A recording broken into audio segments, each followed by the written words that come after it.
membatasi distraksi itu. Jadi kita bisa fokus dengan apa yang kita kerjakan dan selesai. Tapi menurutku selama kita punya ini nih, kita juga harus tanggung jawab sama apa yang kita rekam, apa yang kita share gitu ya. Waktu untuk diri sendiri istirahat itu menjadi sebuah hak, bukan reward. Jurnalis itu atau jurnalism adalah bukan sebuah profesi saja, tapi nilai.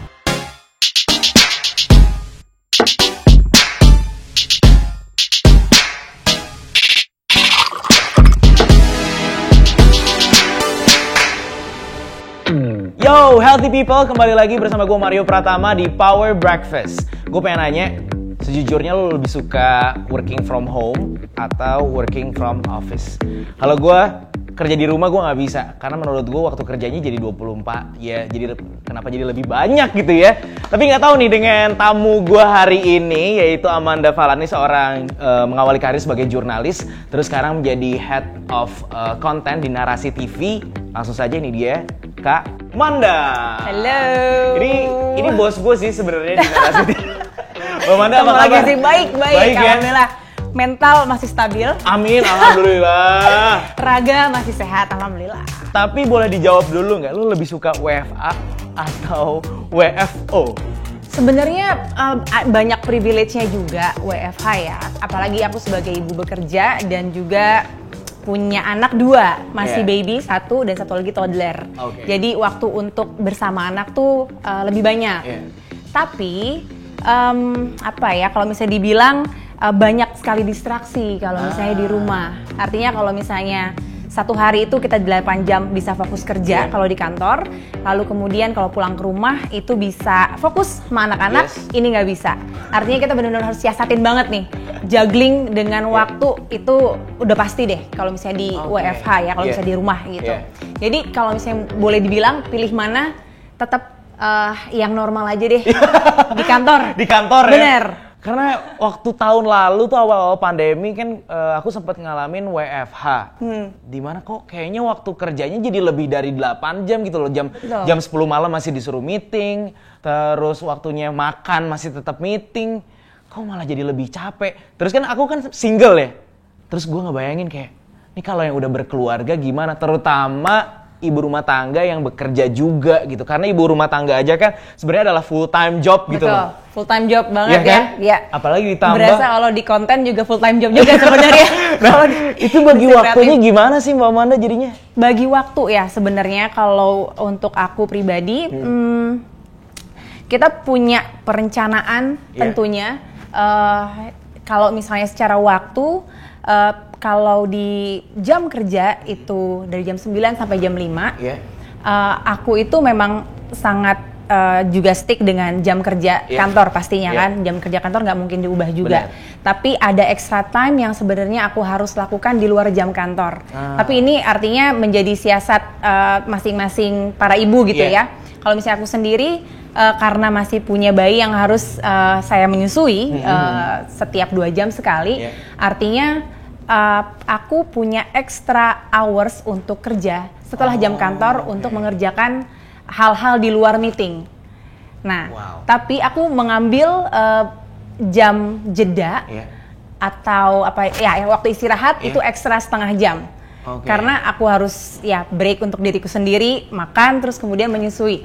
Nah, artinya gantiannya dengan suamiku ketika dia pulang kerja, gantian ngurusin anak-anak, lalu kemudian aku extra hours untuk kerja kan. Jadi jam 5 aku suami pulang kantor, terus kemudian aku gantian lah, aku harus jam 5 sampai jam 9. Aku tambah nih jam kerjaku di situ. Nah, itu sih. Karena jedaku harus banyak juga kan kalau di daytime kan. Begitu. Jadi menyiasatinya begitu sih kalau misalnya ibu bekerja ya. Semangat teman-teman. Ibu bekerja itu luar biasa loh. I know you can. Oke, tapi sebelum ke soal siasat-siasat working from home sebagai working mom, aku penasaran juga sih karena Mbak Manda ini kan mengawali karir sebagai jurnalis.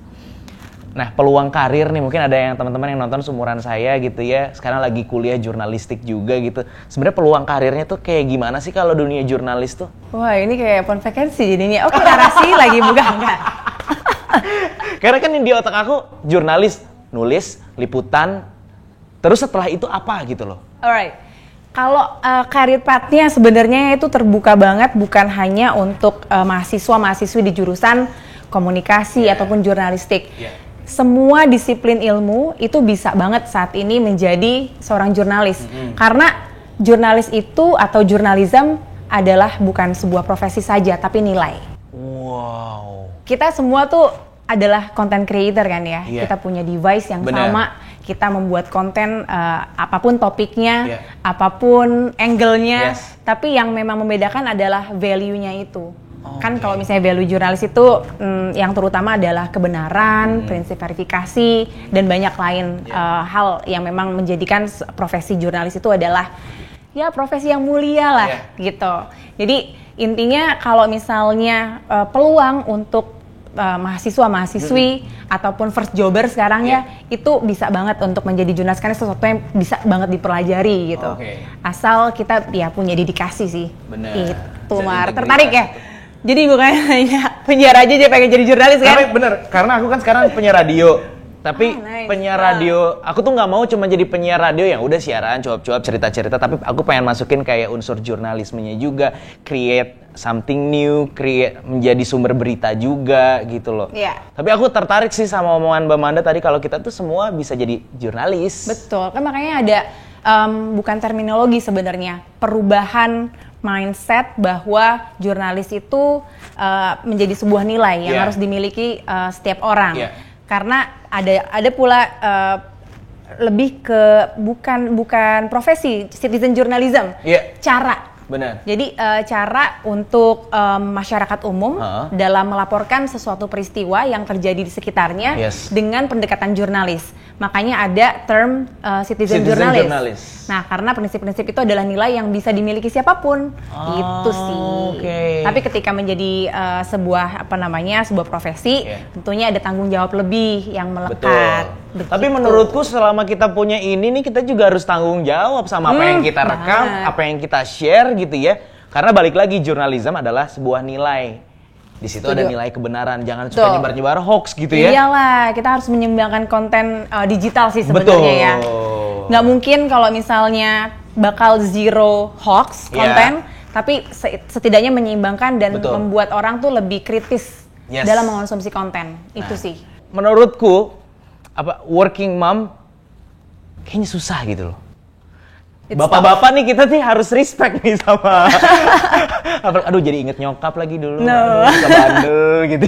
Betapa susahnya untuk menjadi seorang ibu rumah tangga aja itu susah. Menjadi seorang ibu tuh udah susah. Ini ditambah harus juga bekerja, harus berkarya, harus berkarir.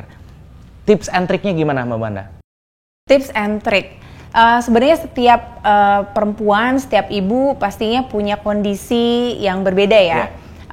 Dan keistimewaan terhadap support system yang dia miliki juga berbeda. Tapi tips and triknya sebenarnya juga kalau misalnya buatku sendiri saat ini aku jadi lebih sangat mengagungkan, menghargai waktu istirahat. Yang namanya waktu istirahat, ya udah kita memang harus istirahat. Karena kalau misalnya banyak sekarang kan orang pada burnout, itu karena memang mungkin tidak menganalisa kemampuan kita sejauh mana sih bisa bekerja over di banding jam kerja sebelum pandemi. Iya kan? Nah, artinya setiap break jam 12 sampai jam 1 udah aku nggak nerima telepon, aku nggak balas WhatsApp. Meskipun kalau misalnya tergantung tingkat kegentingan suatu masalah kan kita bisa ukur, gitu kan? Kalau misalnya memang bisa dijawab nanti, ya udah nanti aja. Dan setiap hari untuk perencanaan konten atau itu kan kita plan seminggu sebelumnya. Itu perencanaan tuh benar-benar efektif banget buat aku bekerja di industri konten supaya tidak banyak hal yang berubah secara dinamis gitu. Kita mengantisipasi banget. Nah, intinya yang pertama tadi adalah menghargai waktu istirahat. Terus kemudian memberikan waktu istirahat atau akhir pekan itu sebagai hak kita, bukan reward sebenarnya. Jadi mindsetnya beda ya? Mindsetnya beda. Jadi akhir pekan itu adalah hak kita, bukan penghargaan yang harus kita berikan kepada diri kita karena kita udah 5 hari bekerja banting tulang lebih dari 9 jam, enggak. Itu hak kita memang. Bagus Mbak Amanda perencanaannya setiap hari konten, terus jadi menyusui, jadi ibu, jadi istri juga, masa dan yang lain. Ngebayanginnya. Me time-nya kapan gitu ya? Me time gue apa gitu ya? Silakan dijawab me time-nya kapan.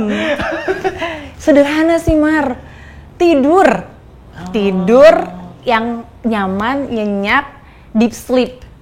Terus kemudian bisa exercise olahraga ringan ya. Olahraga tetap ya? Iya, olahraga tetap. Dan itu efektif banget sih. Jadi badan ya lebih enak aja gitu bawaannya kalau misalnya bangun pagi setengah jam exercise bareng anak-anak, terus lanjut kerja dan fresh aja rasanya sih. Wah, ini kalau Mbak Amanda dari tadi cerita soal perencanaan, jadi penasaran soal perencanaan keuangannya juga kayaknya mantep banget nih. Maksudnya apa aja sih yang Mbak Amanda siapkan sebagai working mom gitu? Selain tabungan ya? Ya, sepakat. Ini sebenarnya untuk millennial parents harusnya sudah banyak yang sadar ya. Ini banyak banget faktor yang membuat millennial parents itu menjadi penting untuk perencanaan keuangan selain ketika kita sudah memutuskan untuk berumah tangga, memiliki anak, artinya kita sudah punya tanggung jawab dan kewajiban yang melekat melindungi diri kita sendiri dan juga keluarga. Karena siapa yang akan menghidupi keluarga kalau bukan orang tuanya, begitu kan? Nah, di sini sih kalau aku selain tabungan dari hasil penghasilan bulanan, artinya aku juga dan suami harus sangat sadar bahwa kesehatan itu adalah nomor satu sekarang. Bukan hanya untuk anak-anakku, tapi untuk yang bekerja juga. Karena kami joint income atau memang berdua bekerja gitu ya. Artinya asuransi kesehatan kami berempat itu yang nomor satu sih. Dan selain itu ya kita tahun kedua pandemi tahu banget betapa pentingnya kesehatan sih sebenarnya, bagaimana kita dijamin kesehatan kita, tapi bukan sumbernya dari tabungan yang selama ini kita sisihkan setiap bulan. Habis. Kalau misalnya kan aku udah punya pengalaman, orang tua aku kena kan, kena operasi maksudnya, operasi.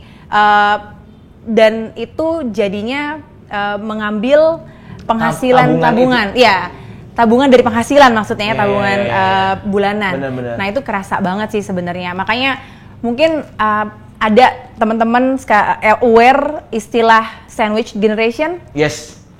Kalau sandwich generation itu kan artinya kita di tengah-tengah, menanggung orang tua, menanggung anak. Kalau orang tua kita dulu misalnya aware dengan perencanaan keuangannya dan settle sehingga anaknya ini bisa fokus financial freedom. Kalau misalnya mereka financial freedom dari dulu atau sampai sekarang, artinya kita nggak jadi sandwich generation kan. Nah, aku nggak mau menjadi generation, nggak mau membuat anakku jadi di tengah-tengah, jadi sandwich generation. Makanya itu yang aku mau putus sih rantainya. Begitu. Jadi aku pengen merencanakan keuangan baik dari segala aspek deh, pendidikan, kesehatan. Let's say kalau misalnya ada kebutuhan tersier itu udah aman gitu loh. Jadi nggak membebankan anakku nanti. Let's say gini deh, jajan kopi deh. Itu tuh salah satu hal yang sekunder sebenarnya, bukan primer kan. Nah, itu pun bener-bener kita tuh rigid banget loh, bener-bener bikin pakai Microsoft Excel ya. Dan bukannya gini, kata suamiku, ini aku juga masih belajar untuk merencanakan keuangan, tapi memang harus jadinya. Suamiku bilang, ini bukan masalah perkara aku pelit. Ini jujur-jujuran nih jadinya. Bukan masalah perkara aku pelit, tapi kita harus sangat merencanakan. Karena kita akan ngelihat nih, kayaknya pengeluaran gue di jajan kopi bisa dikurangin, gitu. Atau pengeluaran gue ke salon, let's say ya, cukuplah sebulan sekali. Karena di sini nih bengkak banget. Bisa dialokasikan, let's say misalnya untuk yang kebutuhan tersier lain, liburan misalnya, liburan ke yang tempat yang memang jarang lah kita kunjungin gitu kan. Ya menurutku itu juga salah satu reward tuh. Itu reward kalau misalnya kita liburan ke tempat yang jarang dikunjungin dalam jangka waktu tertentu gitu ya, asal nggak setiap minggu boncos juga kan. Gitu sih. Nah, akhirnya kita tuh kalau dengan sangat detail melihat pengeluaran kita bahkan per bulan itu berapa, kita tuh jadi tahu. Kita tuh jajan kopi gila 500.000 sebulan. Lumayan kan kalau misalnya untuk kita chip in atau investasi di sesuatu hal yang di jangka panjang itu lebih bernilai gitu. Tadi bagus tuh, selama pandemi ini kita harus fokus sama financial planning juga, soal kesehatan fisik juga, karena itu bagian dari investasi kan. Kita bekerja itu menggunakan jiwa dan raga ini ya. Soal mental health gimana nih? Mental health. Apalagi di masa yang sangat sulit seperti ini kan. Iya betul, pasti setuju banget. Kita stres dan lain-lain, itu gimana? Ada tips and triknya juga? Iya, tadi yang aku mention itu sangat aku aplikasikan tiap hari nih jadinya. Mulai dari menghargai waktu istirahat, dan juga memberikan waktu untuk diri sendiri istirahat itu menjadi sebuah hak bukan reward, bukan penghargaan, bukan rewards gitu. Nah, dua itu sih sebenarnya pada akhirnya itu akan memberikan kesehatan mental juga, Mar. Karena itu menurutku udah cycle-nya ya, ketika misalnya kita burn out karena pekerjaan yang memang kok nggak selesai-selesai, not to mention dengan distraksi teknologi ya, maksudnya internet. Kita kan kadang mau fokus di satu paperwork ataupun misalnya let's say bikin deck, ini anak-anak konten nih, anak-anak agency, anak-anak PH. Bikin deck itu kan ada aja yang direvisi. Bikin konten ada aja yang direvisi. Tapi menurutku memang perlu batasan sih. Gitu. Ketika kita tahu sekatnya, batasan waktunya, itu semoga kita juga bisa menjaga kesehatan mental kita, gitu.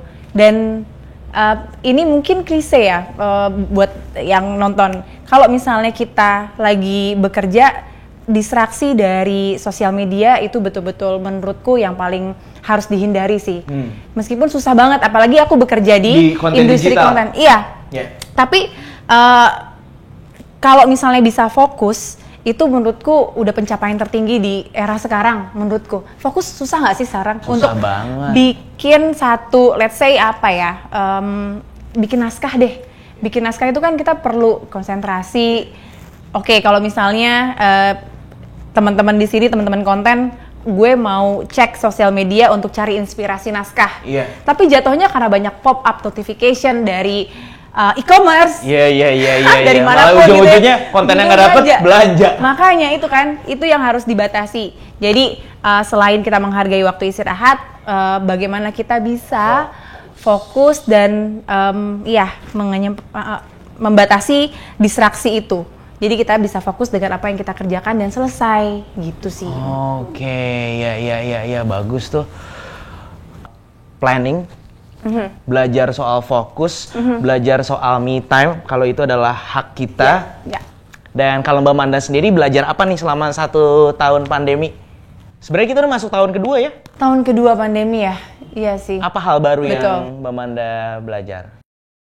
Hal barunya, Mar, banyak banget sih sebenarnya. Aku juga selain tadi merencanakan sesuatu in advance, itu menjadi penting banget saat ini, karena konsep waktu 24 jam saat ini tuh abstrak gak sih? Bener. Terasa abstrak, bukan secara rotasi jamnya ya, tapi abstrak secara rasanya gitu. Sehingga ketika kita merencanakan hari ini mau ngapain aja, fokus di hal yang memang menjadi agenda pada saat hari itu akhirnya kita jadi memahami, berarti hari ini gue udah melakukan this and this. Jadi ya kita kerasa tuh hari ini tuh produktif gitu. Nah, kalau misalnya kita nggak punya let's say tadi balik lagi ke planning jadinya ya udah kita nggak kita terasanya tidak mengerjakan sesuatu yang selesai gitu. Dan itu sih menurutku ya, belajar tentang bagaimana pentingnya kita merencanakan hidup kita sehari-harinya gitu. Itu sih. Wah, luar biasa. Terima kasih banyak Mbak Manda udah ngobrol-ngobrol hari ini. Sama-sama Mario. Sukses untuk Narasi TV juga. Thank you so much. Working mom ternyata bukan hal yang mudah, saudara-saudara. I love you, Mom. Terima kasih. Langsung sungkem, Mama. Langsung sungkem. Wah, itu pekerjaan yang luar biasa karena menjadi ibu rumah tangga kan 24 jam. Ditambah Mbak Manda juga harus berkarir Dan ingat, me time adalah hak kita. Jadi kita berhak untuk tidak ngurusin pekerjaan ketika lagi dalam waktu ya memang kita tidak bekerja. Dan jangan lupa untuk selalu merencanakan kehidupan kita sehari-hari dan juga untuk masa depan. Kita ketemu lagi di Power Breakfast berikutnya. Mbak Manda, sebenarnya aku udah siapin makanan pas banget. Iya. Pas banget. Aku boleh ngambil nggak? Boleh ya? Aku bawain, aku bikin sih sebenarnya. Aku bikinin salad. Karena ini juga bagian dari Iya dong. ini perencanaan untuk hidup sehat. Mbak Manda silakan. Belum makan salad kebetulan hari ini gue. Serius? Yoi. Oke. Thank you, Selamat makan Mas. ya. Mbak Manda sibuk apa lagi Mbak Manda? Aku ngajar sekarang Ngajar? sih. Ngajar apa? Iya. Ngajar content creation sama di kampus-kampus. Oh di kampus.